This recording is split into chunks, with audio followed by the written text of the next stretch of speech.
जितिया व्रत माताएं अपनी संतान की दीर्घायु के लिए रखती है। यह एक निर्जला व्रत है जो कि आश्विन मास के कृष्ण पक्ष की अष्टमी को रखा जाता है।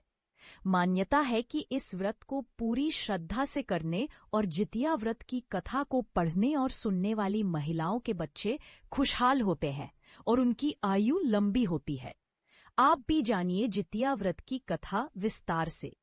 एक बार नैमिषारण्य के निवासी ऋषियों ने संसार के कल्याणनाथ सूत जी से पूछा, हे सूत, कराल कलिकाल में लोगों के बालक किस तरह दीर्घायु होंगे सो कहिए।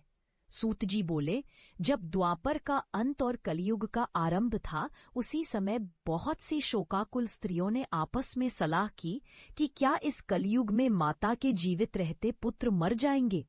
जब वे आपस में कुछ निर्णय नहीं कर सकीं, तब गौतम जी के पास पूछने के लिए गईं। जब उनके पास पहुंची तो उस समय गौतम जी आनंद के साथ बैठे थे। उनके सामने जाकर उन्होंने मस्तक झुकाकर प्रणाम किया। तदनंतर स्त्रियों ने पूछा, हे प्रभो, इस कलयुग में लोगों के पुत्र किस तरह जीवित रहेंगे? इसके लिए कोई व्रत या तप हो तो कृपा करके बताइए। इस तरह उनकी बात सुनकर गौतम जी बोले, आपसे मैं वही बात कहूंगा जो मैंने पहले से सुन रखा है। गौतम जी ने कहा, जब महाभारत युद्ध का अंत हो गया और द्रोण पुत्र अश्वत्थामा के द्वारा अपने बेटों को मरा देखकर सब पांडव बड़े दुखी हुए, तो पुत्र के शोक से व्याकुल होकर द्रौपदी अपनी सखियों के साथ ब्राह्मण श्रेष्ठ धौम्य के पास गईं और उसने धौम्य से कहा, हे विप्रेंद्र, कौन सा उपाय करने से बच्चे दीर्घायु हो सकते हैं? कृपा करके ठीक ठीक कहिए। धौम्य बोले, सत्ययुग में सत्यवचन बोलने वाला, सत्याचरण करने वाला समदर्शी जीमूतवाहन नामक एक राजा था।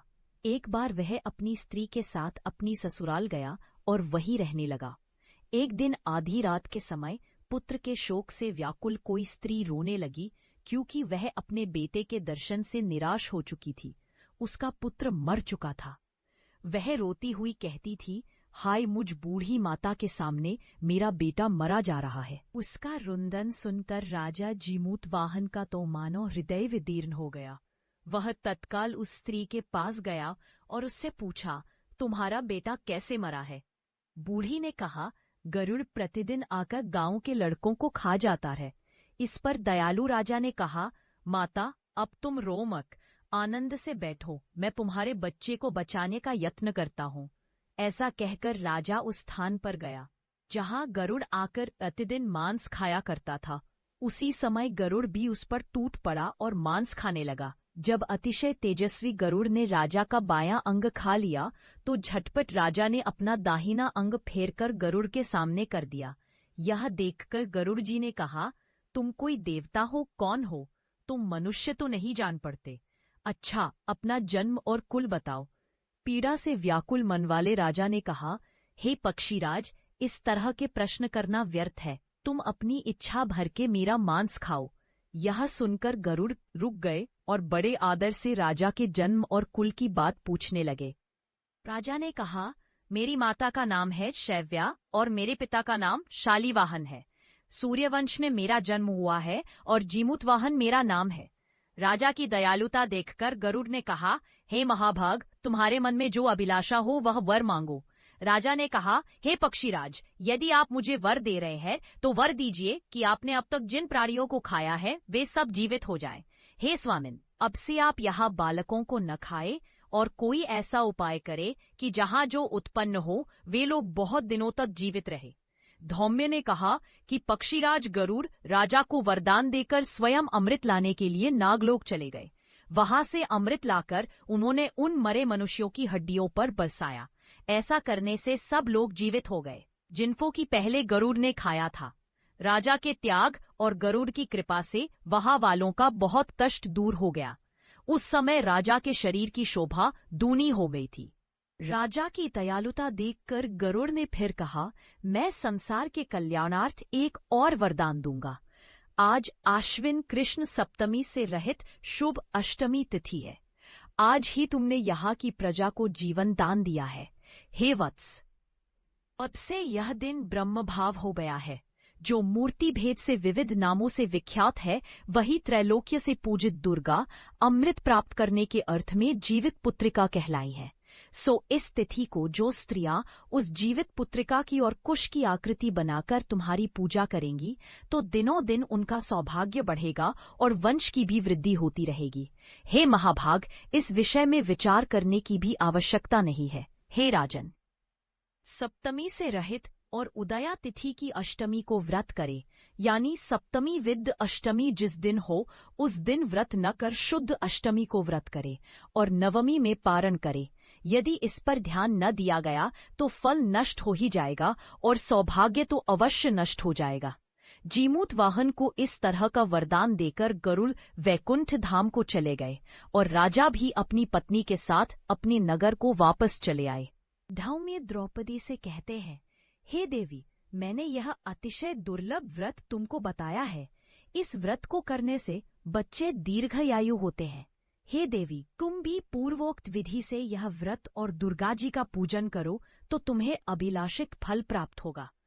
मुनिराज धौम्य की बात सुनकर द्रौपदी के हृदय में एक प्रकार का कौतूहल उत्पन्न हुआ और पुरावासिनी स्त्रियों को बुलाकर उनके साथ यह उत्तम व्रत किया। गौतम ने कहा, यह व्रत और इसके प्रभाव को किसी एक चिन्ह ने सुन लिया और अपनी सखी सियारिन को बतलाया। इसके बाद पीपल वृक्ष की शाखा पर बैठकर उस चिन्ह ने और उस वृक्ष के खूंटे में बैठकर सियारिन ने भी व्रत किया। देख, मकरासै, धन, मंदेव, दांवत, प्रियतायस्तन भवंत और इटवामित, दावत ऐसी कुंडा में भी बहुत कोचक। हाँ, इत्ती रिवाद।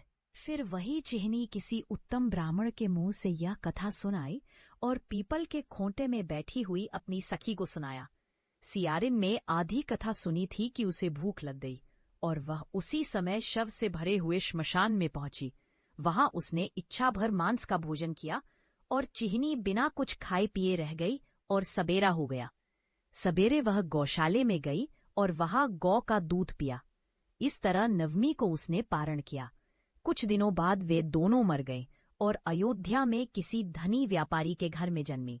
संयोग से उन दोनों का जन्म एक ही घर में हुआ, जिसमें सियारिन ज्येष्ठ हुई और चिहनी छोटी। वे दोनों सभी शुभ लक्षणों से युक्त थी, इसलिए बड़ी लड़की काशीराज के और छोटी उसके मंत्री के साथ गारपत्य अग्नि के सामने विधि पूर्वक ब्याही गई। पूर्व जन्म के कर्म फल से वह मृगनयनी रानी हुई। जिस किसी भी संतान को उत्पन्न करती वह मर जाती थी और पूर्व जन्म की बातों को स्मरण करने वाली मंत्री की पत्नी ने अष्टवसुओं के सदृश तेजस्वी 8 बेटे उत्पन्न किए और सभी जीवित रह गए। अपनी बहन के पुत्रों को जीवित देखकर ईर्ष्यावश राजपत्नी ने अपने स्वामी से कहा कि यदि तुम मुझे जीवित रखना चाहते हो तो इस मंत्री के भी पुत्रों को उसी जगह भेज दो जहां मेरे बेटे गए हैं, अर्थात इन्हें मार डालो। यह सुनकर राजा ने उस मंत्री के पुत्रों को मारने के लिए कई नए प्रकार के उद्योग किए, पर मंत्री पत्नी ने जीवित पुत्रिका के पुण्य बल से बचा लिया। एक दिन राजा ने अपने आदमियों से उन पुत्रों का सिर कटवाकर पिटारी में रखवाया और वह पिटारी उनकी माता मंत्री पत्नी के पास भेज दिया, किंतु वे 8 सिर बेशकीमती जवाहरात हो गए और भले चंगे वे 8 लड़के अपनी माता के पास वापस चले गए। उनको जीवित देखकर राजपत्नी को बड़ा विस्मय हुआ। अंत में वह मंत्री की पत्नी के पास आई और उसने पूछा, बहन, तुमने कौन सा ऐसा पुण्य किया है जिससे बार बार मारे जाने पर भी तुम्हारे बेटे नहीं मरते? इस पर मंत्री की पत्नी ने कहा, पूर्व जन्म में मैं चिल्ल थी और तुम सियारिन, दोनों ने व्रत किया था। तुमने व्रत के नियमों का भली भांति पालन नहीं किया था और मैंने किया था। इसी दोष से हे बहन, तुम्हारे बेटे नहीं जीते हैं। ओ राजरानी, अब भी तुम उस जीवित पुत्र का व्रत को करो तो तुम्हारे बेटे दीर्घायु होंगे। मैं तुमसे सच सच कह रही हूँ। उसके कथनानुसार रानी ने व्रत किया, तभी से उसके कई बेटे सुंदर और दीर्घायु होकर बड़े बड़े राजा हुए। सूत जी कहते हैं कि सब प्रकार का आनंद देने वाला मैंने यह दिव्य व्रत बतलाया। स्त्रियां चिरंजीवी संतान चाहती हों तो